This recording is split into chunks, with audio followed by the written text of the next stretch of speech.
Hi everyone, good afternoon. Welcome. It's 1 p.m. already. Hi everyone, good afternoon. I'm trying to unmute, trying to share my video, so please give me some time to do that. Welcome, Ifbe. Welcome, Benga. Welcome, James. Hi, Janet. So good to have you here. Hi, good afternoon. Okay, so hi Okay. everyone. Good afternoon. Welcome. Okay, while we wait, it's 1:01 p.m. right now. So while we wait for other people, if you're here on the call, you can just type in your location where you're connected from, Lagos, Nigeria, um, wherever you're from, or wherever you are participating from.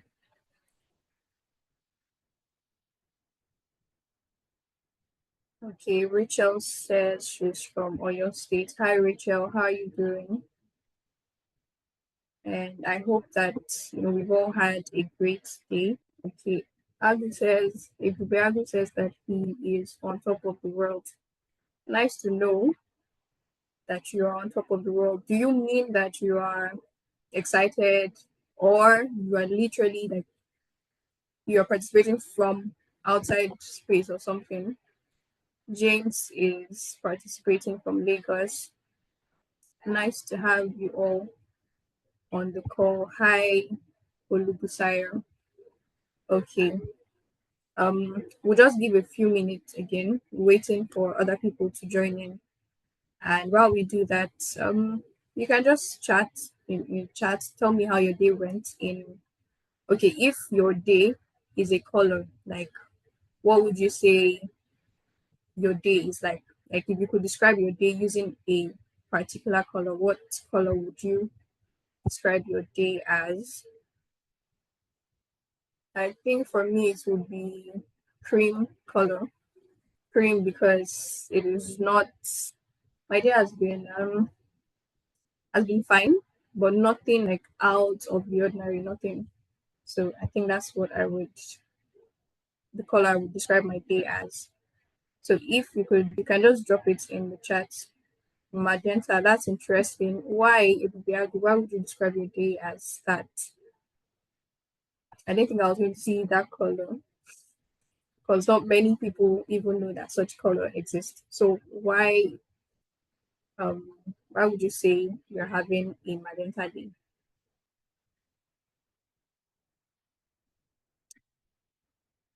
Okay, so Um, it's 1:04. I think we'll just get right into it. Hi, Janet. How are you doing?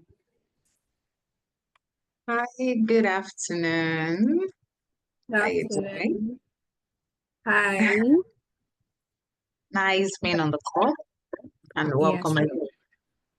yeah, Yeah, really nice to have you. Okay, so pleasure. yeah, I think I'll just go ahead and ask you the same question. If your day was a color so far, what color would you use to describe your day? I would say blue. It's been a Blue. good day. Yeah, it's been a good day. Out of usual. So far, so good. So I think it's blue. My day is blue.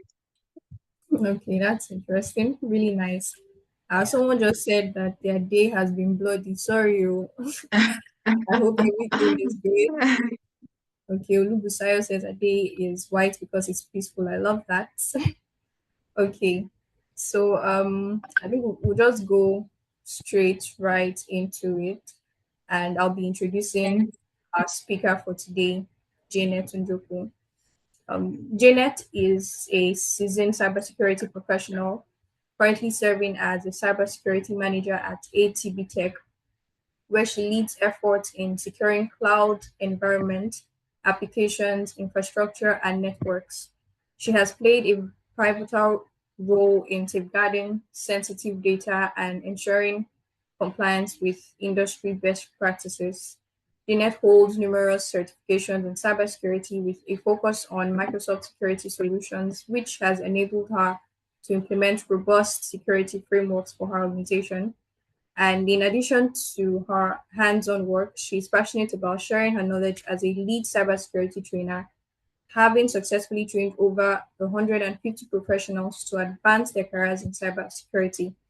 Janet takes pride in staying at the forefront of security trends, constantly evolving her skills and fostering a fun learning environment for those she trains. Everyone, just put your virtual hands together for Janet. So when I say put your virtual hands together, it means that you should drop a clap emoji in the chat. Wow, Janet, this is such a rich bio, and I'm really excited about today because I know that there's so much that we're going to be learning. And like your bio says, you enjoy fostering a fun learning environment for those you train. So I can already imagine that this call is going to be a fun one. All right. So the first question, I mean, of course, after reading that bio, I think I'm interested, and I bet that other people on the call are also interested in knowing what sparked your interest in the cybersecurity field and how did you get started?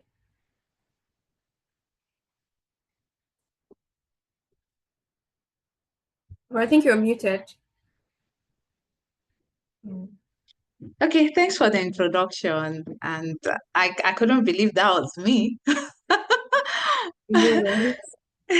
So, yeah, it wasn't cybersecurity in the beginning. It was, all about technology. And I was just trying to understand what it's all about, trying to find my way around it. Then I found out about cybersecurity. I find cybersecurity really interesting because of what it's all about.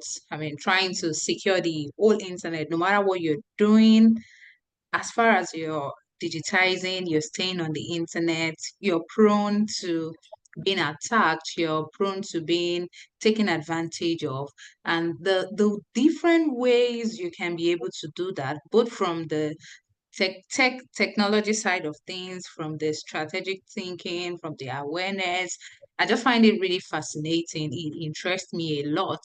So I want to be able to, do things like this. I want to be able to secure the internet.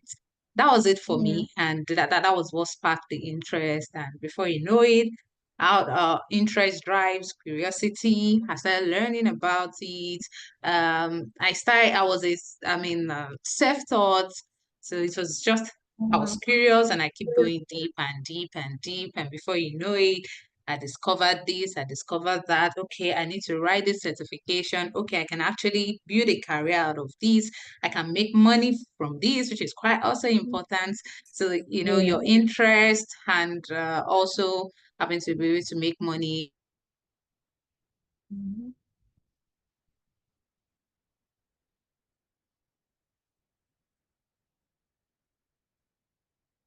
Hello.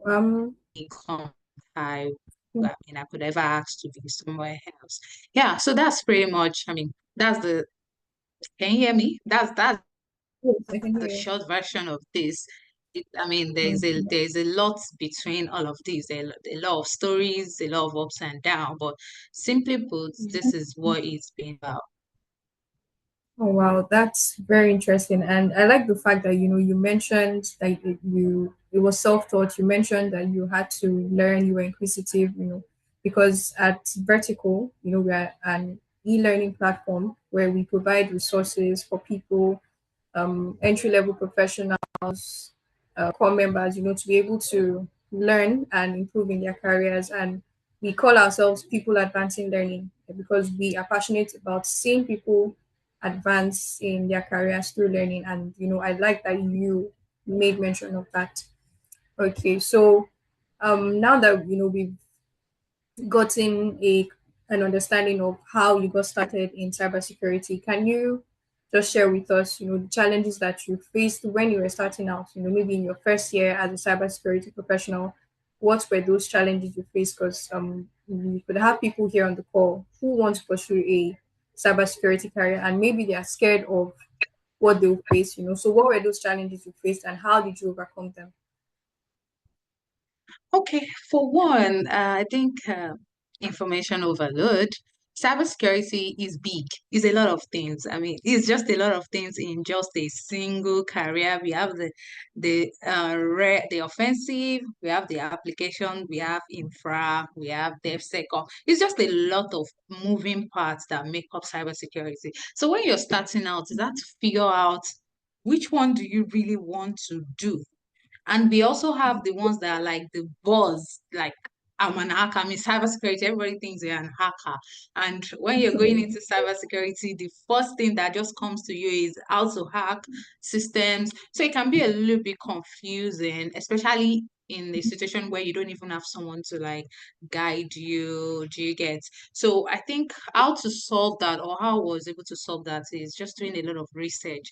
Okay, which one is more entry level friendly, which one is has the lowest barrier into getting a job, because there are some skill in security that you have to learn for like a year or two before you can be, hot enough to start working in a real life environment. I don't want to learn for a year or 2 years before I can start working. So I had to do a lot of research. Which one can I get in like real quick that would get me into the door, then I can start and advancing. That was one of the challenges. And like I said, I was able to solve that through research. I did a lot of research and I came down to one particular part, or part of cybersecurity, which I will always advise for entry level if they can just start to. I mean, it worked for me, so I just always advise my student when you start as cloud security is very easy. Sort of, it's not easy, no skill is easy, but is Yeah. entry level friendly. And also another major challenge, which is also tied to this, is that cybersecurity is theoretical, but is really practical also.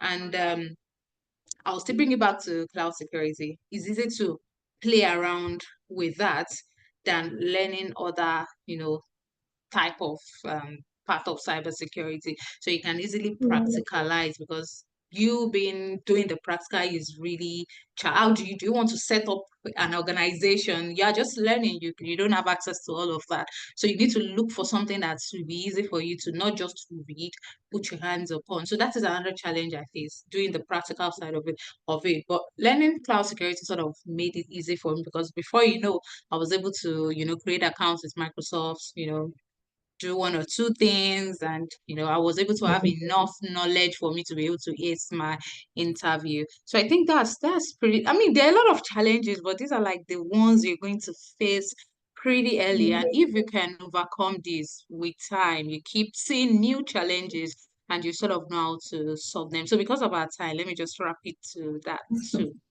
Okay, wow. Thank you so much for that.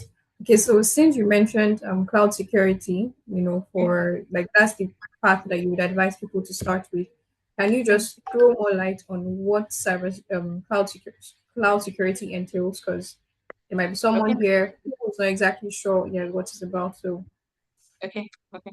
Okay, so cloud security is still cyber security. Like I learned cloud security, but I've never had any role where cloud security. It's always cyber security engineer and cyber security. So cloud security and cyber security, they are one and the same. The only difference is that, you know, um cloud is a technology. Let's take the security out of it. Cloud is a type of technology, and that is the way organizations do computing in the modern world. I mean, there's a way we used to do computing and all of those IT stuff, which we used to call the traditional way, the on-premise way of doing it. But then with the evolving of technology, we discovered we can do IT in a better, faster, more scalable way using cloud technologies. So now, before in cybersecurity, you would secure the normal way it used to be done. But because organizations are now doing it a new way, you also have to secure it that new way, which is the cloud. So now you're learning how to secure the cloud, because organizations are moving all those their resources, they are moving it into the cloud. At most, they are doing a hybrid setting, but they will always have a presence in the cloud. And we also have a lot of SaaS applications out there that wasn't, it isn't, it's not always as big as it is now. So you need to be able to secure at all those points.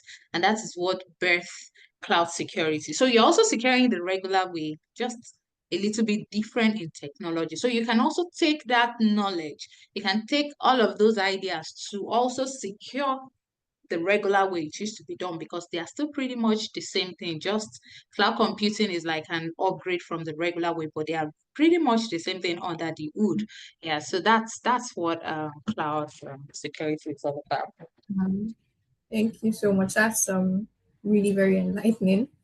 Okay, so to our next question, in your opinion, what would you say Okay. is the most is the biggest misconception that people have today about cybersecurity? What's that one thing that people you need to always tell them again and again that this is what cybersecurity is, this is what it's not. So what would you say it is? Okay. I would say it's in two ways. In the workplace, in the corporate environment, they think cybersecurity is out there to restrict how you work, because there's always one rule, there's always one policy. Don't do this, don't do you shouldn't always do things. So in a corporate environment, they see it as restrictive, and they don't go well with, because when you say security, oh, there's a problem. Do you get? Then in outside there in the general world, I would repeat what I said. I'm not an hacker. When someone meets you as a cybersecurity person, they'll just yeah, hacking. But cybersecurity is way more than just hacking into computers, because you also have to now defend. Hacking means you're trying to offend. You're on the offensive. You're trying to break into things. Then at the other end of that is also defend. You have to defend that. So there's also that part, which is really large too. And there's also the the strategic thinking part of it, the compliance, the governance. It's not all about just hacking. And that is something that when you're new to this field is a misconception you will get a lot. You just think it's about breaking the, no, it's not all about that. It's way bigger than that. So I think those are the pretty much misconception when it comes to cybersecurity, both in the corporate world and, outside there. Oh, that's very interesting misconceptions. I think particularly the one that gets or got me interested is the one about in the Okay. workplace. Okay. Because yeah, I've heard of in the workplace where people click on links that Okay. affect the entire organization. So for people now in offices, in organizations, how can they spot phishing emails or messages? Because I know people target Okay. organizations a lot. Okay. So there are different ways you can be able to spot. It's not easy. Normally, the organization, as a security professional, we would have some technical controls, technical policies around that to, check those things, because you can't always trust, no matter the amount of awareness you do, you can't always trust people to keep it in mind and uphold that. So we're going to have a lot of technical stuff guarding against that. But then as an individual, you also have to be security aware. When you see an email, like you have a colleague, probably you're in the finance department, and someone is supposed to approve maybe a budget or something, then you got an email that, okay, I need you to approve this amount, and send it out like right now. And normally your policy, probably when you're at work, that is only when that happens. And even if there is going to be like a approval or something, it doesn't have to be like really quick and fast, but the message is coming with like an urgency. I want you to do it right now.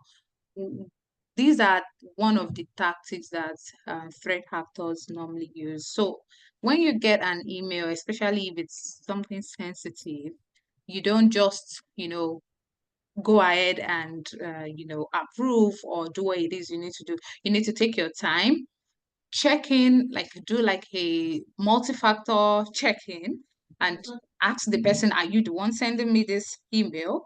Then also domain, I mean, within an organization, I work with ATB Tech. Everybody in the company has their name affixed to the domain at ATB Tech. Now, a threat actor might do like A double T tech. Do you get Mm, A double T B tech? Now, if you're not careful, you wouldn't notice. You would just because it looks alike. So you should check yeah. this. Where is this email actually coming from? Is it from the right source? Am I being social engineered? So you have to be able to check uh things like that so you don't fall for phishing emails. And like I said, Mhm. anything that comes with urgency is one of the tactics. And imagine you're busy doing in the middle of something and you're getting an email that needs urgency. You just want to do it and get over with it, but you don't do that. You calm down, you check in again if it's coming from the right source. Then also check the domain attached to it. Is it even a legitimate domain? Is it from within the organization? So these are, I mean, like I said, the technical controls will be there to also fish out these things. But if it can be bypassed, you should also be security aware to check for, you know, few of these things before you go ahead and do what it is you need to do. Mm, okay.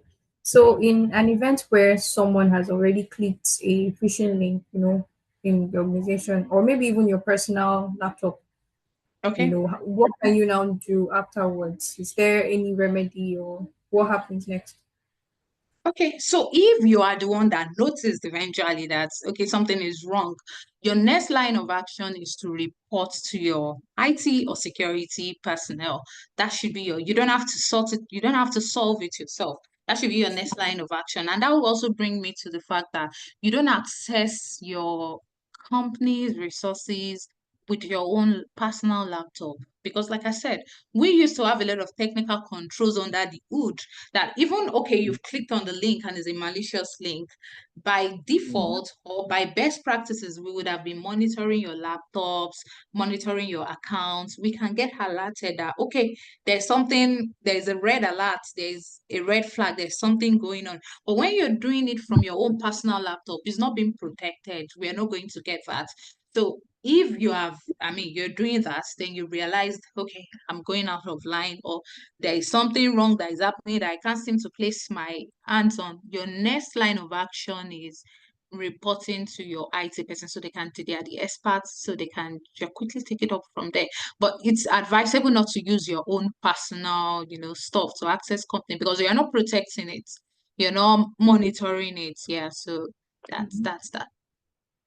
Okay, so what about now, like my personal laptop, my personal stuff? I'm not, Okay. doing company stuff on my own like I'm just my own personal activities on my Okay. own personal system. And I Okay. don't have an IT department in my house, or Okay.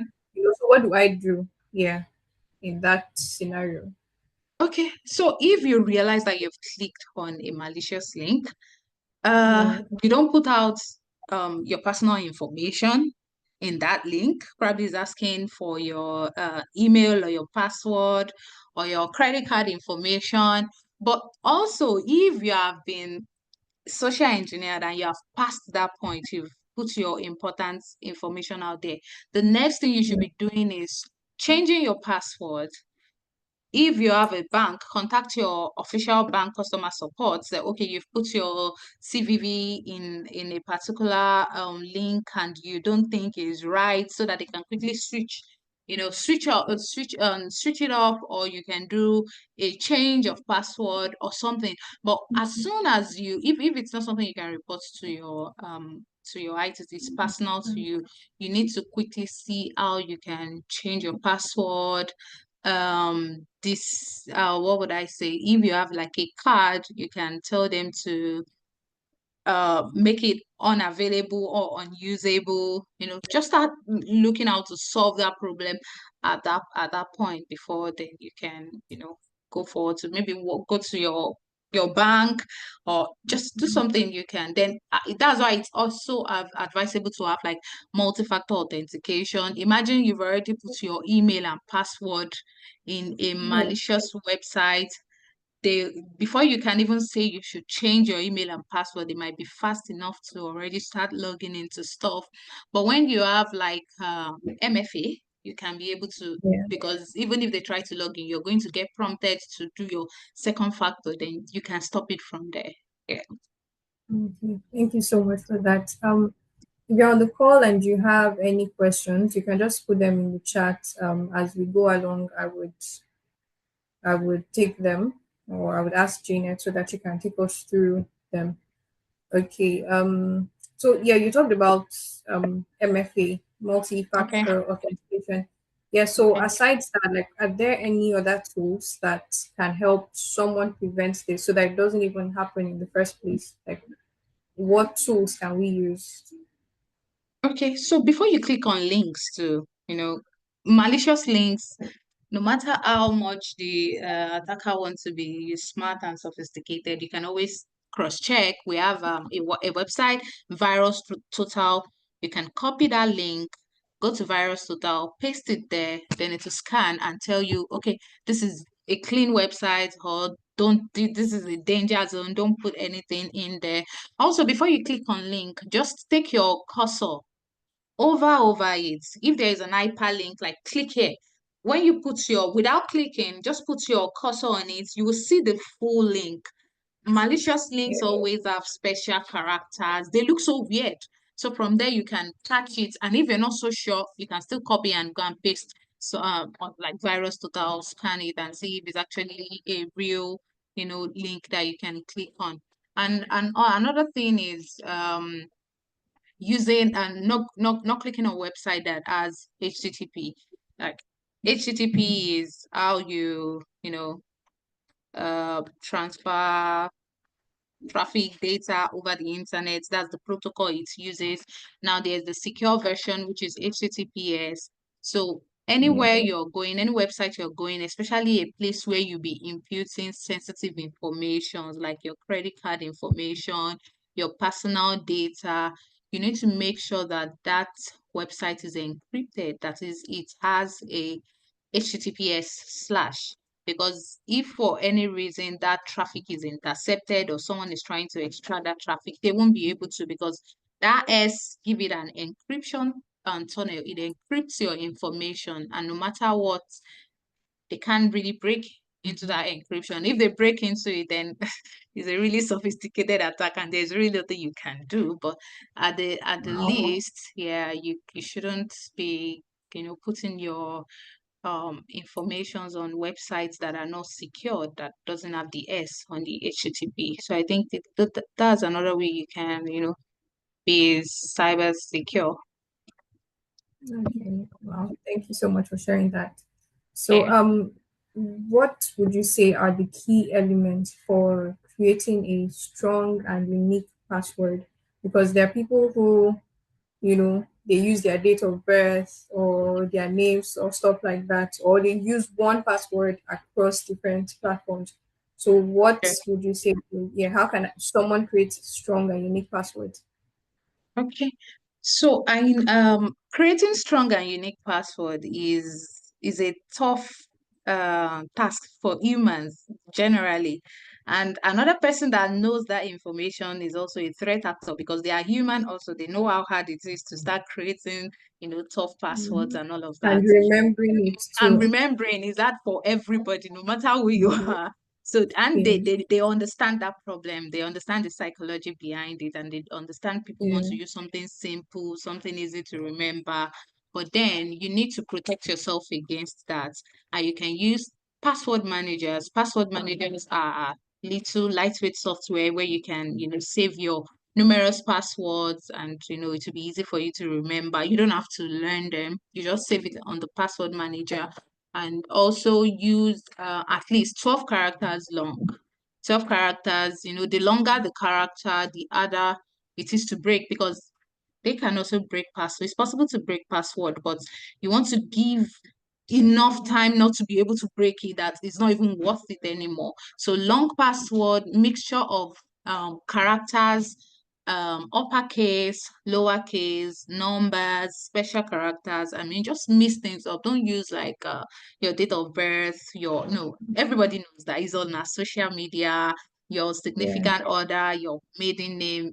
That information is out there, especially in the world that we are now. So you want to mix Mm. things together, and you also, it's hard to remember things like that. If humans can easily remember, if it's words, you can remember straight word, your name. But when you mix things together like that, characters, numbers, is hard to remember. So you can just, keep it on the password manager and, just be fine. And you also don't use your don't use a single password across board. I mean, a lot of us are guilty of that too, because as soon as one it gets compromised, you are also compromised across board. I mean, it's hard to keep up with, but you just have to try your best because it is what it is right now. Yeah. I think personally, one thing I've always like I've known about password managers for a long time, but Okay. I'm always, I'm of the opinion that what if this password manager gets hacked to somehow? Like, is that possible? Yes, it is. And the thing about security is it's like your house. I mean, we live where we are living. You have your door, you have your keys, you have a lot of things. You have CCTV, you have your gates, you have your security guard. But that has never stopped anybody from robbing you if they really want to rob you. Exactly. Yeah, but Yeah. that doesn't mean you should also leave your doors open because number one, you want to True. be able to discourage that. Also, you want it to be so hard that the person would even is not worth it. They will give up before they even, get there. So nothing is absolute, nothing is totally 100% secure, but you just have to keep, trying your best. Yeah. Okay, thank you for that. Immediately after this, I'm going to start using password manager. So, someone is asking if we Agu, he says, let me please. What are the best practices in protecting our digital information, especially now there are several sources hackers can use to get PII? Also, how do you prevent recruitment fraud? Hackers looking like legit recruiters and asking of CVs to obtain your personal information. So, Okay. did you get the question? Yes, I Maybe. did. Yes, I did. So let me start from the last question. So the best way to when you want to apply for jobs is better you apply from a recognized job board. I mean, every company, pretty much every company on their website, no matter how basic the website is, you would see where you Yeah. can apply for jobs. And even if it's not listed on their website, which is always listed, you can go to their LinkedIn page. It can be listed there. Or a recruiter or an HR personnel attached to that company. Like I, for one, when I get someone reach out to me on LinkedIn, this job, blah, blah, blah, blah, blah, one of the first thing I do is to start researching the person. Okay, what company are Yeah. they tied to? How many followers do they have? Have they posted recently? Just do a lot of research about them before you now start giving out. So you can, like I used to say, there is not really absolute, and something like a recruitment scam, it will be easy to catch because please, a lot of people they can get that information from a lot of people. So they won't go through so much extent to make sure that their background check always come out check. It's before an hacker can cover their trail so much that you won't catch it. You know what they are coming from is really huge. But so something like a recruitment scam, just a little bit of due diligence, you'll be able to, catch that. And also securing yourself in this digital age, one thing which is also really prominent and hard to do is oversharing. A lot of us tend to overshare online, and that brings there's something we call social engineering in cybersecurity, where someone wants you to do something but they need all this little information about you to be able to gain your trust or lure you to do that thing they need from you. They can't get it. But because of all this other little information that you have dropped online, they can put all of that together, gain your trust, and before you know, you're doing what they want you to do without even you realizing that. So all this little information and oversharing we do online, it might be little, but it actually aids social engineering. Imagine you mentioning the name of your co-worker on social media and someone wants you to do something. If they want to do a phishing email, they can just mention that your co-worker. I mean, that co-worker information or name doesn't give them access to anything. But the fact that they included it in an email, it makes it looks like it's coming from a trustworthy source. So oversharing on social media, it can be hard in this time, especially for content creators and all of that. But you still have to, limit it as much as you can. Yeah. Okay. That is so important, so key. And I like the fact that you mentioned especially for content creators, because yeah, we live in times where almost everybody is a content creator Yeah, putting stuff yeah. online. So yeah, that's very important. Mm-hmm. Um Again, if you have questions, please drop them in the chat. Okay. So what would you say is the role of software updates are in protecting our accounts? And because a lot of people ignore software updates, maybe on your Yeah. laptop, on your phone, they Mm-hmm. just close it because they feel like Mm-hmm. it might take a long time. So if what would you advise someone who is fond of shutting down their Okay. software updates? Yeah, what would you say is important, and what would you say is the role of software updates? Yes. Okay. So I actually used to be a culprit of that. My phone, as my memory space is so little that it doesn't update by itself. I have to trigger that update, and it will be telling me increase your space. You can't do an Mhm. update. So I keep ignoring and ignoring, but it's actually a very bad practice, especially when it comes to security. People that build software. Do you get? People build software, people can break software, people can compromise software. So a lot of updates that is being pushed to you is not just to add beautiful features and all of that. A lot of that updates also come with patching security vulnerabilities, because a software is built and something is meant to behave a particular way, then someone has been able to, create something else that can break that thing that is supposed to behave that way, and it start behaving, acting, you know, in the wrong way. So the people that build the software would have discovered this, put some patches in place, and push the newer version, that is the more secured version, push it to you so that you can have the latest one.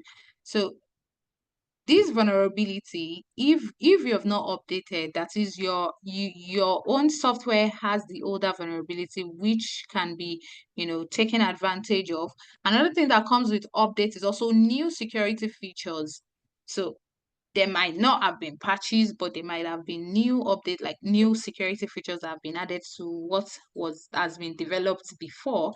And you also have to, update your software to be able to get this new update, just to keep you more secure. So you're not actually doing the developers any good.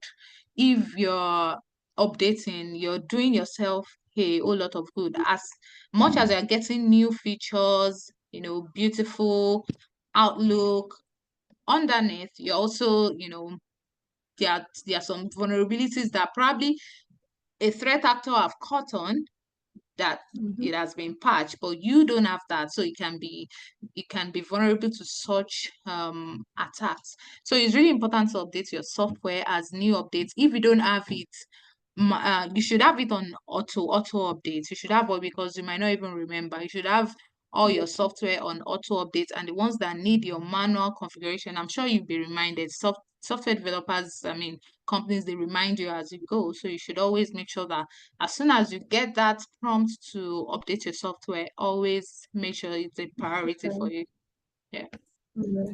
Um, so informative. Thank you for that. Welcome. You've shared so much, and you've talked about how vast cybersecurity is. It's a very vast field. But Okay. how do you stay updated with trends and new insights in the field? And how can somebody who's just starting out also stay abreast of new information? Okay. So one thing is you have to be a part of a community, because information travels fast. Friends, groups, you just have to be a part of a community. Everybody is working in different organizations. What you have not caught up in your own organization, someone else might have seen it and they will share it with you.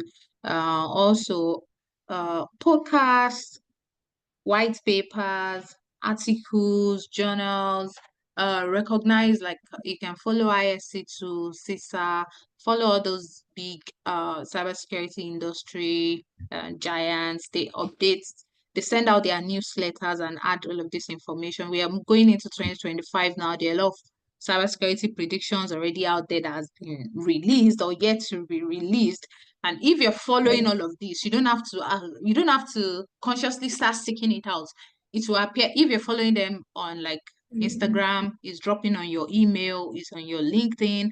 You would just come across informations like this. And if you're also a part of communities, things like this, it's all over you. It's all over your face. You don't even have to consciously seek it out. You always see things like that. mm, So that's how you stay on top of, trends and what's going on.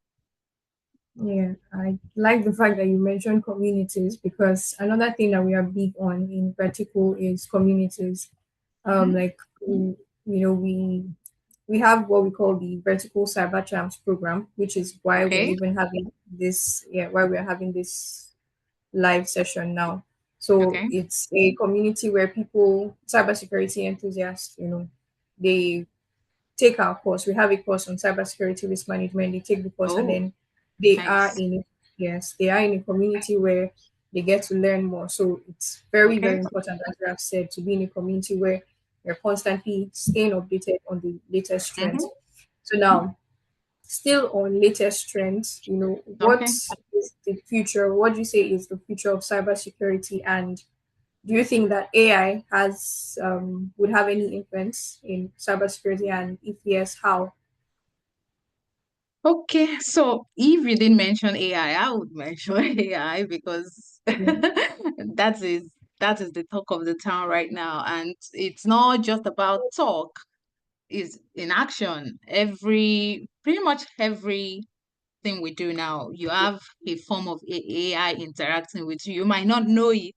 You might not be in technology like technology, but just think about almost every software you're using right now has a level of AI you're interacting with. Even our phones, any new series like iPhone, any new one they're releasing now, it's coming with AI. So and AI also opens you up to a lot of security vulnerability because when we say AI, we talk about data. In short, what makes AI is data, the amount of data it takes and process is that data that it uses to give you all these insights and all of that. And anything that comes with data, you mean your sensitive data are embedded in it. A lot of informations are there. So looking at the future, not even the future, we are there already with a lot of our software interacting with AI system. We need to make sure that we are also looking at the security implication of that. And like I said, for everything that is happening, every new technology, anything, another person that has that information is the threat actor you're trying to protect against. They know all of these things. They know how people put out their inform, even the organizations that are using like Copilot now, the Microsoft Copilot, if you're using it in your organization, it means it's processing all of your data, your policies, everything is interacting with all of those stuff. So any attacker that knows his job can easily, break into stuff. Another side of that is um launching attack at the speed of AI. AI makes us do things efficiently. It also makes the attacker do what they do efficiently. So they're not efficiently. working at the human pace again.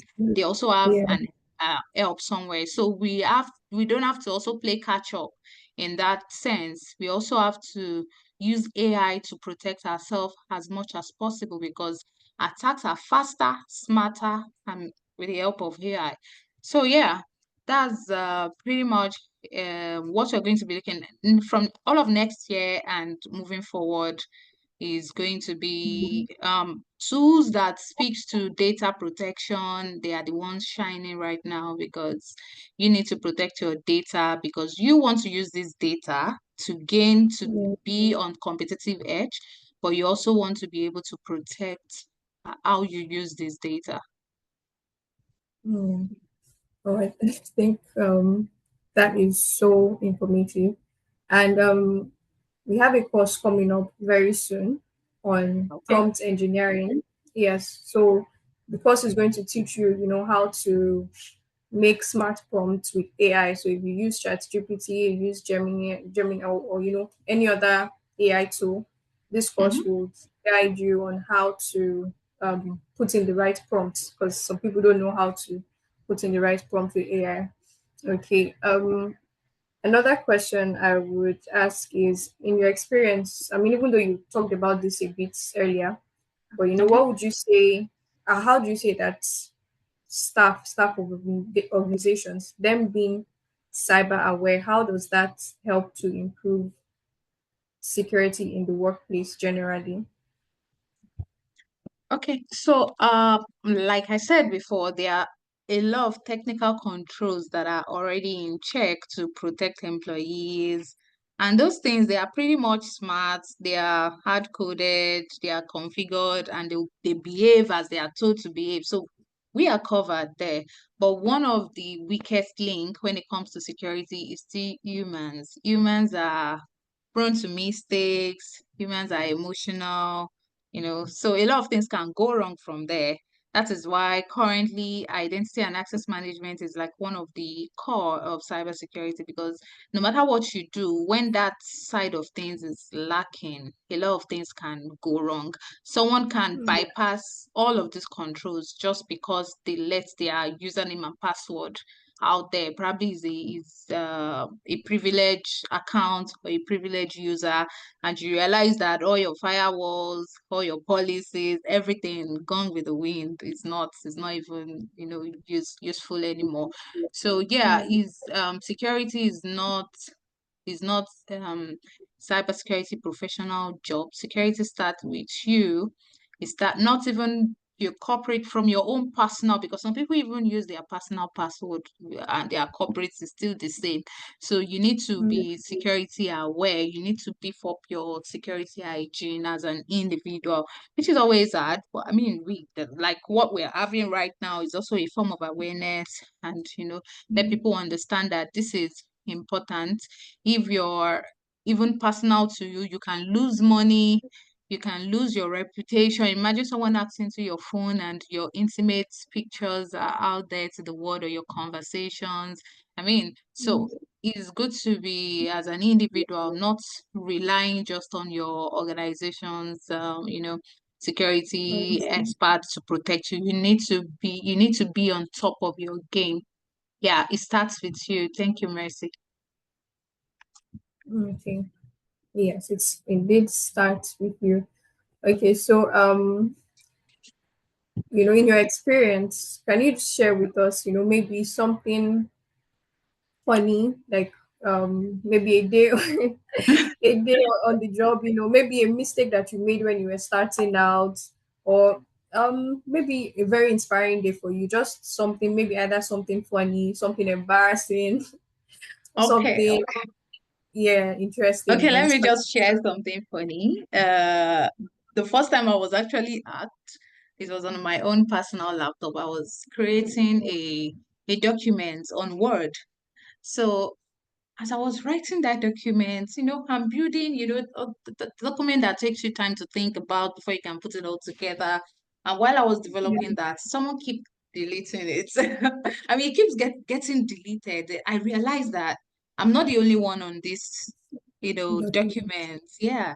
And it's so annoying because it's like the person who was playing with me. As soon as I write something, they clear it off again, And at that time, I start panicking. I wasn't sure what was happening. I don't even know what to do. So what I did is I contacted a friend of mine who is also like a senior security professional. I was also quite new. I was still new in security then. So I don't even know how to go about that. Then he got on a call with me and it was like, okay, someone is collaborating with you on your laptop. Let us check the running process, that is the process that are currently running on your laptop. Then Mhm. we check that and we saw that there is a background app which allows opens my RDP port. I mean, my RDP port is open. That is also wrong. Then also there is a background app that is running that gives this person access to be able to, so what we did is that we deleted the app. We go to my local firewall, my laptop local firewall setting. We block that port, the port that was opened, and we were able to, and it stopped happening. Wow. I can't imagine the panic that you'd have been Yeah, and it was quite experiencing. embarrassing because I couldn't even solve the problem. I was like, what do I Yeah, do now? Yeah, I was so bored with help of a friend. That's why it's good to have, someone better than you around that you can Yeah. easily call. Yeah. Mm-hmm. Yeah. Mm-hmm. Again, emphasizing the importance of community and Yes. you sharing this has just showed me that growth is inevitable, Mm-hmm. because you were just starting out and you couldn't solve this problem, but now you're here, you're even sharing all of this with us. So if you are just starting out your cybersecurity journey as well, don't get discouraged. There Mm-hmm. is room for growth. Yes. Okay. Yes, there is. Alexander is asking, are there what is the future of cybersecurity? Are there new or emerging techniques that hackers are using to get access to people's information? There's always something new, but something I also noticed in security technique is there isn't always really new technique. It's just always remodified technique. Like Yeah, up until now, people are still calling you on phone and telling you to give them your BVN, CVV, and BVN. people are still falling for it. People fall for the most simplest of attacks, and you be like, wait, how are they falling How for do this? But a lot of people are still falling for these things. So there isn't you- really new, it's just like modified version of, okay, there is this, you go to the internet and someone can just add you to the group. Okay, this thing is paying, come and invest. Or even all of this scheme, pyramid Yeah, scheme keep coming in different forms and people keep falling for it. It's too obvious to fall for, but people are still falling. That's the interesting thing about human psychology. We are so emotional and so forgetful. So really, yeah, attacks don't really, it's not like something new out there. No, there isn't so much of a new. There can be new software, I mean lightweight software that are antivirus. Those are the tech side of things, but on the human part, the social engineering, the psychological side of things, there isn't really something new. Or even phishing, it's still old tricks in new bottles. Yeah. yeah. Yeah. So, what are the tool or softwares? Any softwares or tools that we should take note of? Maybe that hackers use in particular. Hmm. Tools, you wouldn't have access to their tools. Oh, What I that's would true. say is malicious links. Yeah, malicious links, they are always like I said, they are always obvious. If you can, someone sends you a link, you don't just click on it, copy the link, go to a site like Virus Total, scan it and see if it's clean. Or most of this link always have they look so weird, special characters. Or when you click on this link, it start redirecting you, and a lot of things start coming up. Oh, you can win an iPhone, blah blah blah. Those things are, I mean, you just have to recognize that it is Mm-hmm. it is malicious. So, Yeah. like the question asks, you won't have access to like their tools, but what you want to be wary of is the techniques they use to launch all of these things, and which is what we've pretty much had a conversation about. Okay, thank you so much for that. So if you had just one advice for somebody who's breaking into cybersecurity, what would you tell them? Okay, my advice, I would say, it can look hard, mm, but it gets better. It gets better in the sense that not like what you're doing gets better, but you get stronger for it, you get smarter. And the more you learn, something I know about the human mind is the more you learn, your brain can do a lot of things. It's capable of doing a lot of things. So the more you learn, you push it, you stretch it, you expand it. So what seems like is hard for you in few months, it won't be hard anymore. So it might be hard for the regular Joe, but you have improved. So what I'm just going to say is stick with it. No matter how tasking you feel it is, no matter how hard you think it is, the only thing it will ask from you is your commitment. It needs your time. It needs you to go over Yeah. it again and again and again and stay with it.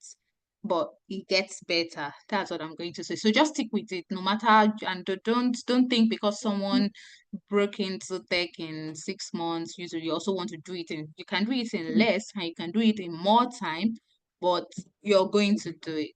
You're going to do it. It's just about sticking with it. Yeah. It's about sticking with it, about being consistent. Yeah. Yes, being consistent. Yeah. Okay.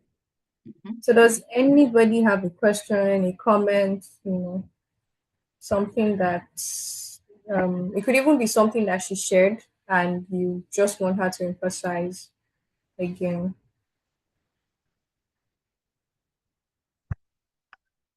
Do we have any questions? Mm,